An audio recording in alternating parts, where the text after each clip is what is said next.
Hi, welcome to my channel, or welcome back to my channel. I'm going to share with you my 2021 reads. As you can see by this really elaborately decorated shelf with Christmas lights, I'm gonna rank all these books that I've read, and they're gonna be like a star rating. So if it's a 1, it's crap. If it's a 5, it's awesome. And I'm not gonna be including any manhwa or manga in this because I just need to keep this cohesive and we would be here forever. Just to start off with my general feelings for my year of reading, I'm not obsessed with anything. I realize I just want to fall back into a series where I could just get completely obsessed with it, but that has not been the case this year. But in saying that, most of the books I've read have obviously given me some form of joy or not some form of joy. I did read one series this year, one full trilogy, the All for the Game trilogy by Nora Sakavic. If you live under a rock, this is a LGBTQ plus sports romance drama series. Everyone who's read Captive Prince has either read this or not read this, or you're going to read this. But I understand why people make comparisons between the two, particularly in the subject matter becoming quite dark in certain bits. This middle book. Overall, it was okay. I do feel like people overhype it a lot, but I also see why people like it. Because if there's one thing this series is good at, between Andrew and Neil, is, they've come from really bad pasts and consent between them is key. Towards the end though, I do think The Kingsman is the book that I like the best because your three main characters are Neil, Andrew, and Kevin. I liked Andrew, I liked Neil. Kevin had to grow on me because his personality felt stagnant until this third book, but it was towards the end of The Kingsman, where he said, "I'm going to be the deadliest piece on the board," which was such a good line. People say this series is on crack, and now I truly understand why, because you have to suspend your disbelief a lot with certain things, but that was not an issue for me. I don't know anything about sports or drugs, but I didn't know the actual extent of how much people suspend their disbelief with this series. The writing is a mess. I found myself skim reading in certain parts and quite frequently. Overall, I did not love this series as much as I wanted to love it, but I still like it. I give it a 3, verging on 4, 3.5 for the entire trilogy. So I read the 4 volumes of Fence. The 5th one, I believe, is coming out. I loved this. It was just there are so many tropes. You got your roommates, enemies to lovers. They're at an all-boys school with a secret club, and it's reminiscent of sports anime. So this is just a very feel-good, easy one to love. I'll give it a 4. This year I started getting into Penelope Douglas's work, and I'm very iffy on straight up romance books because I feel like the romance has to be more of a subplot within the story. Punk 57 was my introduction, and she nails angst and dark romance. This also made me realize that I think I have some sort of fetish for punks. Maybe these two are both, okay, let's cut to the chase. These two are both fetishes of mine, very specific fetishes. But I don't know if I'd be able to pick up another one of her works. Maybe I like it just because these have my 2 fetishes in it, or maybe I just like it. I don't know. I'm quite confused and surprised, to be honest. Because it's a standalone, I'm going to give it a 5. Birthday Girl is also a standalone, and I enjoyed this a lot more in the beginning, but then I found myself wavering towards the end. So I'm going to give it a 4. I don't have it with me, but The Summer Palace and Other Short Stories. I don't need to talk about this one. This ties up all the loose ends the entire Captive Prince trilogy left open. It added more to some of the characters, so I'm going to give it a 4 out of 5. Fortuna Sworn. From what I remember, I enjoyed it. I gave it a solid 3, and I think I'm going to give it a solid 3 again. I need to continue the rest of the trilogy. I would compare it to A Court of Thorns and Roses, but I liked this one better. Speaking of A Court of Thorns and Roses, A Court of Silver Flames. This has scarred my brain since I read it in February. As much crap as I give this series, why do I keep reading it? I'm not going to keep reading it after this one. I wanted to give Nesta and Cassian a chance because Nesta was like the one character to me who had like a sliver of potential, whereas all the other characters I lie, Lucian was another one. But I did not expect the filthiness of this book. Sarah J Maas, like, wow, what a turn. That is by far the dirtiest book I've read this year. I don't think I've recovered from it, but it's so hilarious, and I feel like for shits and giggles, just because of that, I'm gonna give it a 4 because wow. Another one, which was very early on, A Royal Affair. This one was another one recommended to me because of the Captive Prince trilogy. This one has a romance that's already, the chemistry and like the attraction is very much already there in the beginning, like when they first meet. And I'm not exactly a fan of that. I wasn't expecting an instant romance. So because I really can't remember much about it now, I'm gonna say a 2.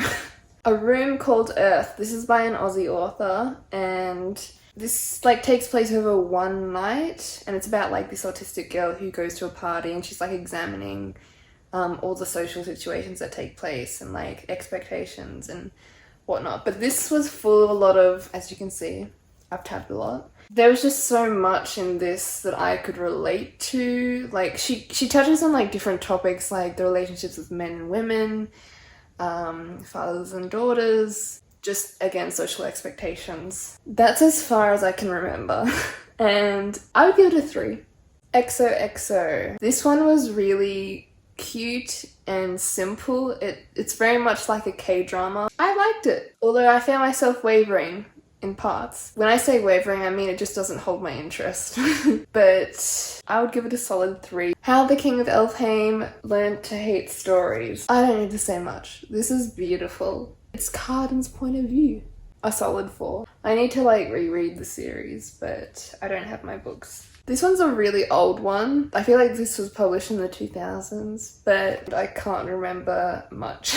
I think it's very reminiscent of its time. I'm gonna give it, I can't add much to it because I really can't remember anything, so I'm gonna give it a 2. I enjoyed it as I was reading it, but that's about it. Red, White and Royal Blue. People love this book, and I liked it, but I didn't love it. Partly because Alex's mentality in the beginning of this really triggered me because I've known people who have that sort of mentality. My life is hard, and like I understand where he's coming from, but it's that sort of, it's the way he was.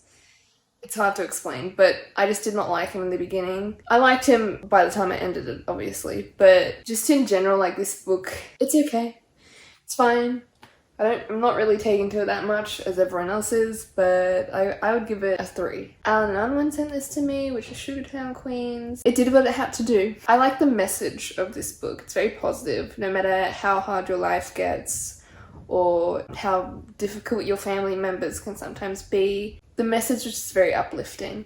So I'd give it a 3. It's Not You, It's Me, another one by Alan Unwin. People said this was set in Melbourne, Australia. It's not really. It's set in like 1980s America somewhere. I liked it still, but I feel like that was a little bit misleading. But this one, it's like a body swap, but you're body swapping in 2 different time periods. I liked the twist towards the end because it like ties everything together. Overall, it did what it needed to do, what it set out to do, and I'm going to give it a 3. This needs no introduction since this was probably the one of the last books I talked about, but Dark Rise, 4.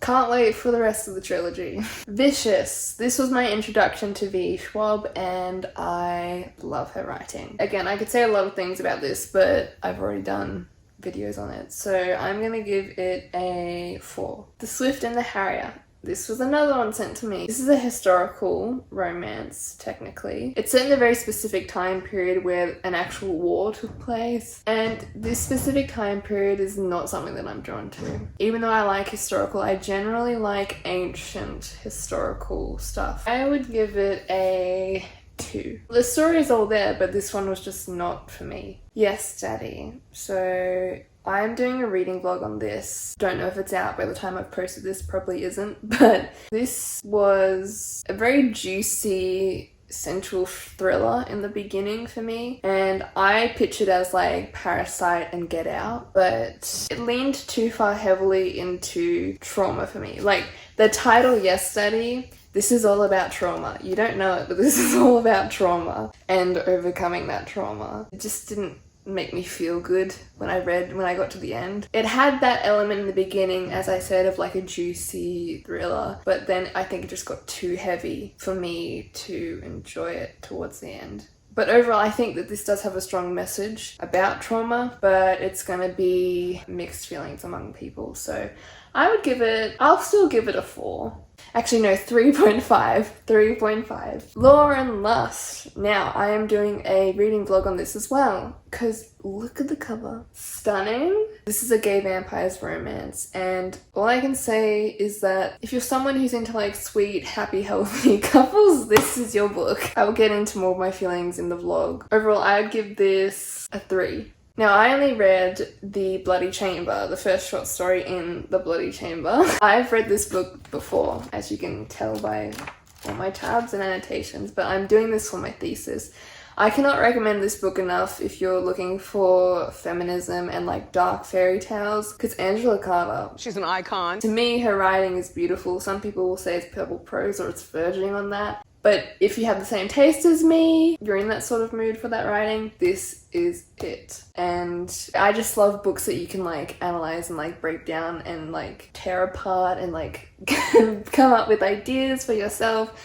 And I have a lot to say about The Bloody Chamber because, well, it comments on like the whole concept of like gender binaries, misogyny, violence against women. How does that relate to us today? Why is it still relevant?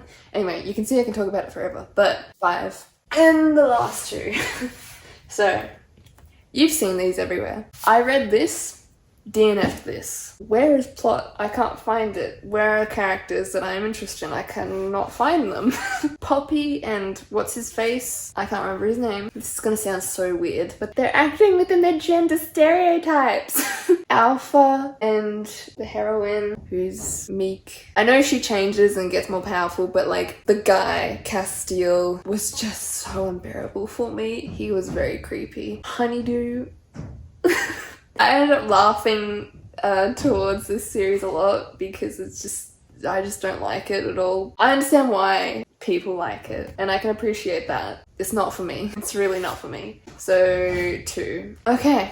That was all my reads for 2021. I think I read around 35 books, but I don't know if that's including manga and manhwa, so probably narrow it down to 30, which was my goal for this year, and I'm pretty sure I did that last year, but I don't know how people can read like 100 books in a year. As I said in the beginning, I wanted more out of the books that I read, but overall, I still had some surprising reads this year. But thank you for watching. Let me know what books you read this year and did you achieve your reading goal? I will see you guys in the next video in the new year in 2022. Bye!